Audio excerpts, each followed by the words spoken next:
আসসালামু আলাইকুম সবাইকে। আমি আজকে আপনাদেরকে জাপানিজ একটি ডিশ তৈরি করে দেখাবো, যার নাম হলো সুশি। আর এটা বাংলাদেশের খুব জনপ্রিয় একটি খাবারের তালিকাতেও রয়েছে। যেহেতু আমার খুব পছন্দ আর আমি বাসায় বানিয়ে বানিয়ে খাই, তাই আপনাদের সাথেও ভেবেছি আজকে শেয়ার করব। সুশি বানাতে প্রথমে আমি সুশি রাইস প্যাক থেকে 1 কাপ রাইস নিয়ে ধুয়ে চুলায় দিয়ে দিব। আর পানি দিব 3.5 কাপের মতো। চালটা হতে একটু টাইম লাগবে, তাই একটু বড় করে জাল করে বলক উঠিয়ে ভাতের মতো একদম লো হিটে রেখে দিব 15 মিনিটের মতো। যেহেতু মাছ ঝরাবো না, তাই চুলা লোতে রেখেই ভাতটাকে স্টিকি বানাবো। ঢাকনা দিয়ে এভাবে 15 মিনিট রেখে দিলেই কিন্তু হয়ে যাবে। তারপর এই রাইসে দেওয়ার সিরাপটি তৈরি করে নিব।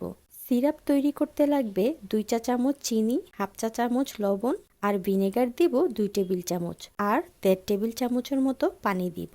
তারপর মিক্স করে ওভেনে গরম করে নিব আর রাইসের সাথে ভালোভাবে মিক্স করে নিব, ঠিক এইভাবে। তারপর আমি প্রন টেম্পুরাটি তৈরি করে নিচ্ছি। এই টেম্পুরা অথেন্টিক রেসিপি আমি আমার পেজে দিয়েছি, আর তার লিঙ্কটি আমি কমেন্ট বক্সে দিয়ে দিব। টেম্পুরার রেসিপিটা দেখে নেবেন। সুশিতে খুব ভালো স্বাদ পাওয়ার জন্য স্যালমন ফিশটাই বেস্ট, আর আমার কাছেও এটা ভালো লাগে।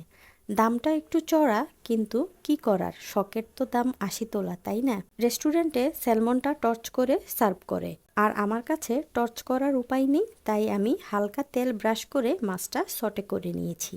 তারপর আমি সুশির সসটা রেডি করব। 1/2 কাপ মেয়োনিজ আর সিরাচা সস লাগবে 1/3 কাপ। সাথে দিব ফ্রেশ লেবুর জুস 1 থেকে 1.5 টেবিল চামচ। দিয়েই ভালোভাবে মিক্স করে নিব।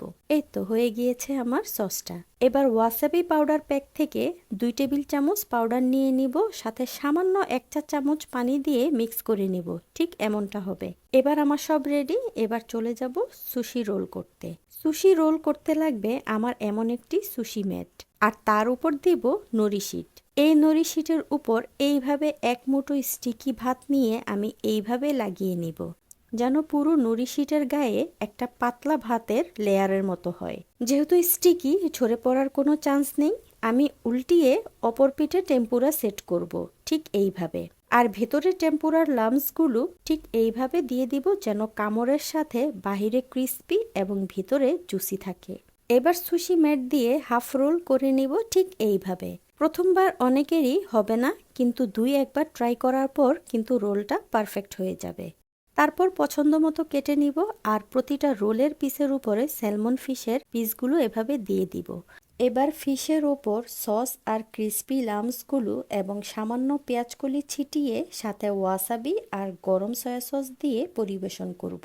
এই তো আমার এবিমের সাকে রেডি। একটা হাই অ্যান্ড ফিউশন রোল আপনাদের জন্য তৈরি করে দেখালাম। আমিও বাসায় বানিয়ে বানিয়ে খাই, আপনারাও খাবেন। আর কেমন হয়েছে তা জানাবেন। আজকের মতো বিদায় নিচ্ছি। আল্লাহ হাফেজ।